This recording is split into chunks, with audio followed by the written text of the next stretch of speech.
तो बच्चों इस वीडियो में डिस्कस करेंगे क्लास 7 सब्जेक्ट हिंदी के एनुअल क्वेश्चन पेपर को, जो कि आपकी प्रैक्टिस के लिए। ठीक है, सबसे इम्पोर्टेंट ये है कि अभी तक जितने पेपर हुए हैं मॉर्निंग इवनिंग दोनों के ऑल सब्जेक्ट आंसर अपलोड हैं। कमेंट में प्लेलिस्ट की लिंक मिलेगी, ओपन करके देख सकते हो।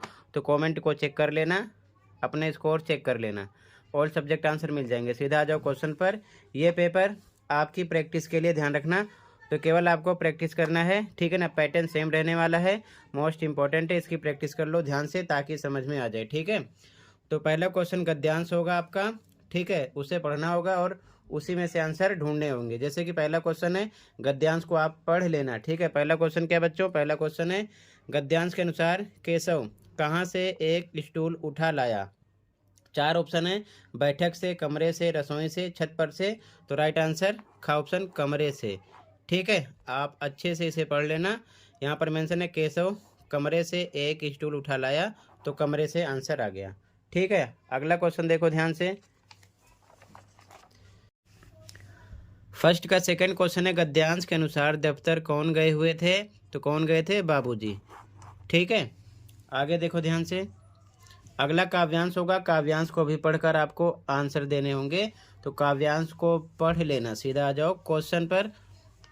सेकंड का फर्स्ट क्वेश्चन, काव्यांश के अनुसार मेहनत वालों के सामने किसने शीश झुकाया।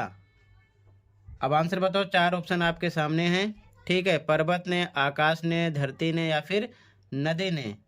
तो किसने झुकाया था, पर्वत ने। ठीक है, अगला काव्यांश में गैरों की खातिर का क्या अर्थ है। भाई के लिए, मित्र के लिए, अपने लिए या फिर दूसरों के लिए। तो राइट आंसर है दूसरों के लिए। ठीक है, आगे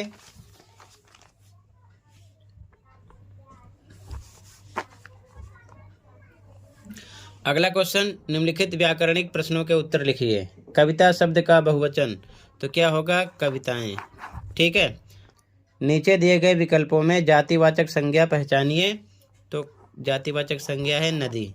ठीक है, इसी प्रकार संज्ञा के 3 भेद होते हैं, व्यक्तिवाचक, जातिवाचक, भाववाचक। उसको आप अच्छे से पढ़ लेना। ठीक है, अगला नवीन शब्द का विलोम शब्द है। तो नवीन का होता है प्राचीन। नवीन मीन्स नया, प्राचीन मीन्स पुराना। ठीक है, आगे 10वीं मंजिल में विशेषण के भेद की पहचान कीजिए। तो गिनती आ गई ना 10वीं 11वीं, तो यहाँ पर संख्यावाचक हो जाएगा। ठीक है ना, बाकी विशेषण के पहचान आप अच्छे से पढ़ लेना ताकि आपको पेपर में कोई दिक्कत ना हो। ठीक है, आगे एक गद्यांश फिर से मिलेगा, आपको पढ़ना होगा, पढ़कर आंसर देने होंगे। 4 नंबर का होगा। तो गद्यांश को अच्छे से पढ़ लेना। डायरेक्ट आ जाओ क्वेश्चन पर। ठीक है, क्वेश्चन पे आ जाओ।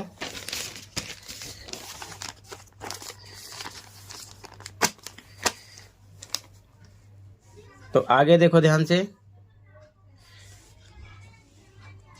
फर्स्ट है इसका, गद्यांश के अनुसार खान पान की इस बदलती हुई संस्कृति से सबसे अधिक प्रभावित कौन हुई है।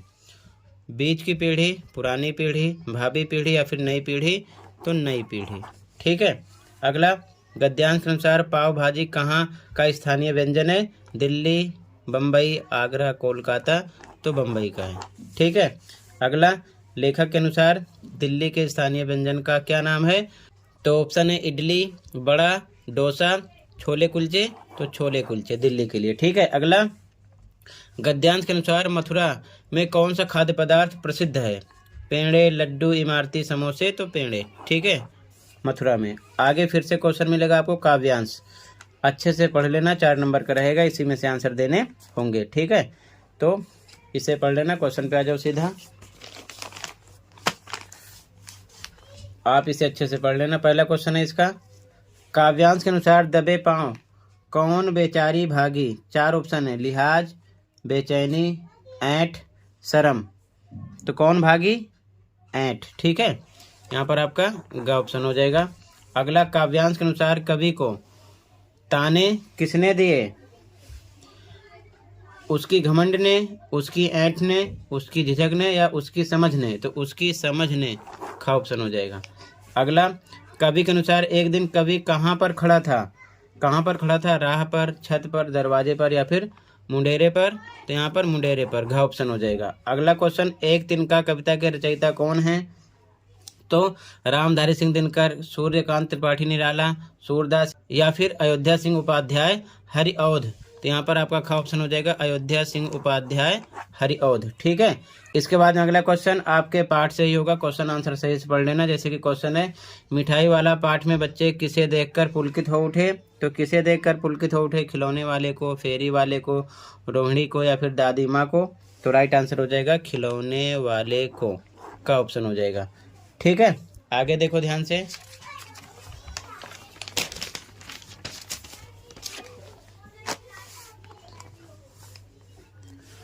अगला, पापा खो गए पाठ में खंबे की बात कौन सुन रहा था? 4 ऑप्शन है, पेड़, पोस्टर, लेखक या फिर लेटर बक्स। तो यहाँ पर आपका का ऑप्शन हो जाएगा पेड़। अगला 7वां क्वेश्चन, निम्नलिखित प्रश्नों के उत्तर लिखिए। पहला, हम पंछी उन्मुक्त गगन के पाठ में पक्षी के पिंजरे की तीलियां किस धातु से बनी हुई बताई गई हैं? लोहे की, सोने की, तांबे की या फिर चांदी की? तो आप बताओ किसकी? राइट आंसर हो जाएगा सोने की।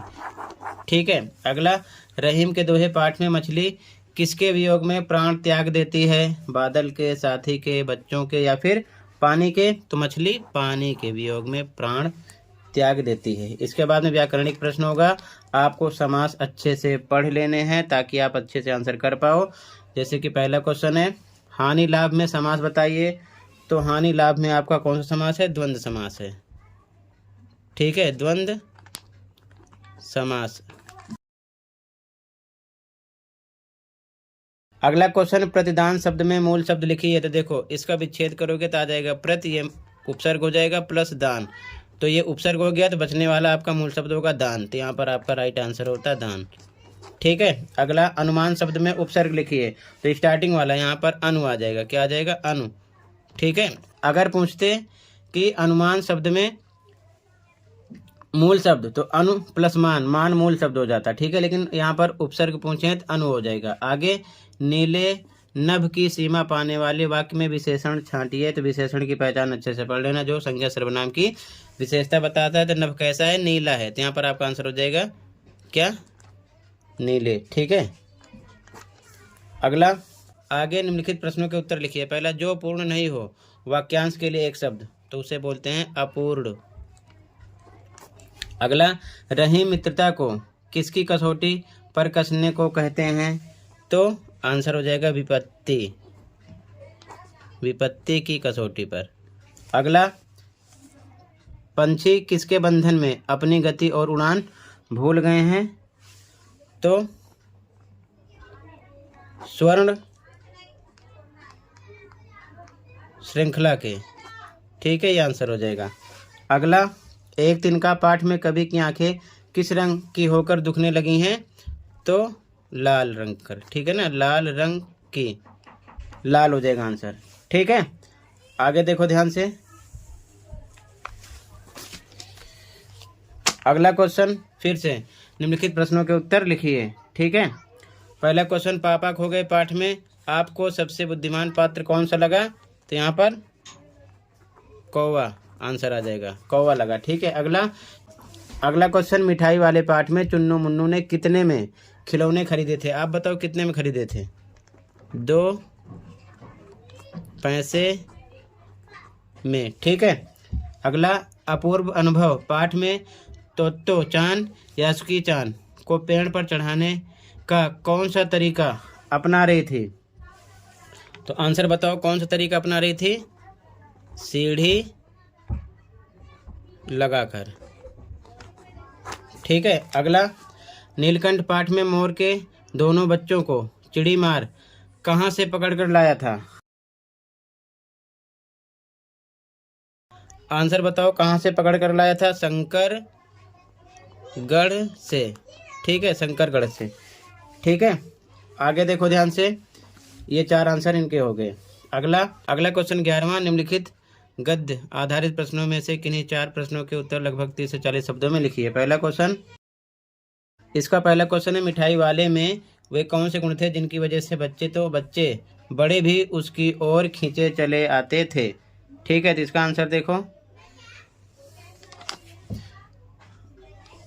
इसी प्रकार सभी पेपर के आंसर अपलोड हो जाते हैं। ध्यान से देखो, इसका आंसर है मधुर आवाज़ में गा गा कर अपनी चीज़ों की विशेषता बताना, बच्चों की मनपसंद चीज़ें लाना, कम दामों में बेचना, बच्चों से अपनत्व दर्शाना। इनमें से कोई 2 पॉइंट लिखने थे। यही सब गुण थे जिसकी वजह से बच्चे तो बच्चे, बड़े भी उसकी तरफ आकर्षित होते थे। अगला क्वेश्चन है, ध्यान से देखो, खान पान के मामले में स्थानीयता का क्या अर्थ है? खान पान की बदलती तस्वीर पाठ के अनुसार बताइए। इसका आंसर देखो, इसका आंसर है किसी विशेष स्थान के खाने पीने का विशेष व्यंजन जिसकी प्रसिद्धि दूर दूर तक हो।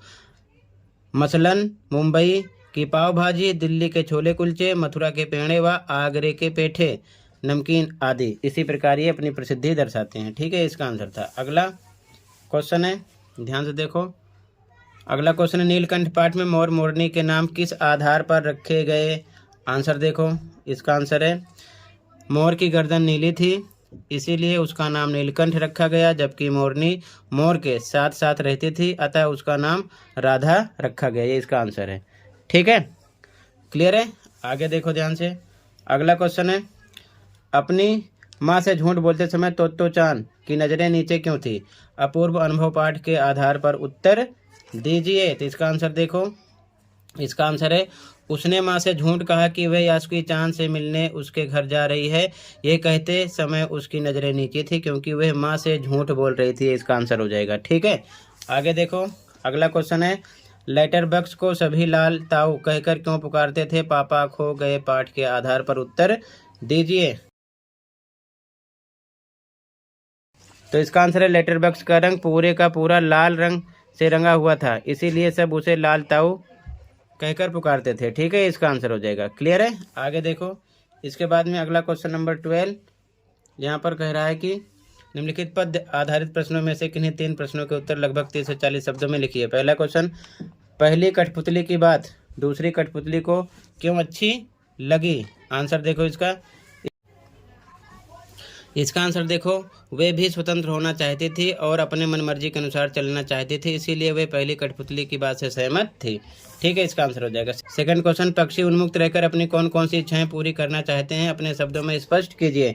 इसका आंसर देखो, इसका आंसर है, ध्यान से देखो, वे खुले आसमान में उड़ना चाहते हैं, नदी झरनों का बहता जल पीना चाहते हैं, नीम के पेड़ की कड़वी निबोरियाँ खाना चाहते हैं, पेड़ की सब ऊंची फुनगी पर झूलना चाहते हैं। ठीक है, इनमें से कोई 2 पॉइंट लिखने थे। इसका आंसर हो जाएगा। आगे देखो, आगे क्वेश्चन का आंसर देखो ध्यान से।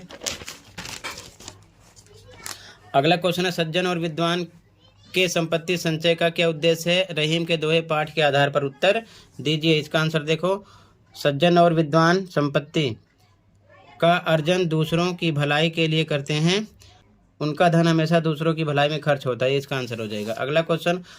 अगला क्वेश्चन, आंख में तिनका पड़ने के बाद घमंडी की क्या दशा हुई? एक तिनका पाठ के आधार पर आंसर दीजिए। इसका आंसर है, उसकी आंख लाल होकर दुखने लगी, वह बेचैन हो गया और उसकी सारी ऐंठ समाप्त हो गई। इसका आंसर हो जाएगा। ठीक है, आगे देखो ध्यान से।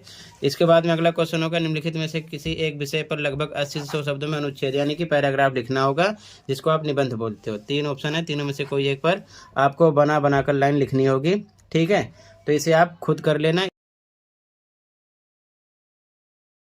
इसके बाद में अगला क्वेश्चन आपको मिलेगा 80 से 100 शब्दों में पत्र लिखने के लिए। ऑप्शन होंगे, चॉइस होगी ऊपर वाला करो या फिर नीचे वाला। जैसे कि पहले, अपने मौसेरे भाई के विवाह समारोह में गांव जाने के लिए अवकाश हेतु विद्यालय के प्रधानाचार्य को प्रार्थना पत्र दिया, आप लिख लोगे सेवा में श्रीमान करके जैसे लिखते हो। या फिर अथवा ऑप्शन है, विद्यालय के वार्षिक कार्यक्रम में अपनी भूमिका की जानकारी देते हुए अपने छोटे भाई को पत्र लिखिए। दोनों में से कोई एक। तो ये दोनों आप खुद करोगे, बार बार 6ठी 7वीं में करते आ रहे हो। ठीक है ना, तो इसको आपको अपने आप करना है। टोटल मैंने कंप्लीट पेपर डिस्कस कर दिया, अच्छे से प्रैक्टिस कर लो। ठीक है, मिलते हैं अगली वीडियो में। कहीं पर कोई डाउट है कमेंट कर सकते हो। Thank you for watching and take care. Okay.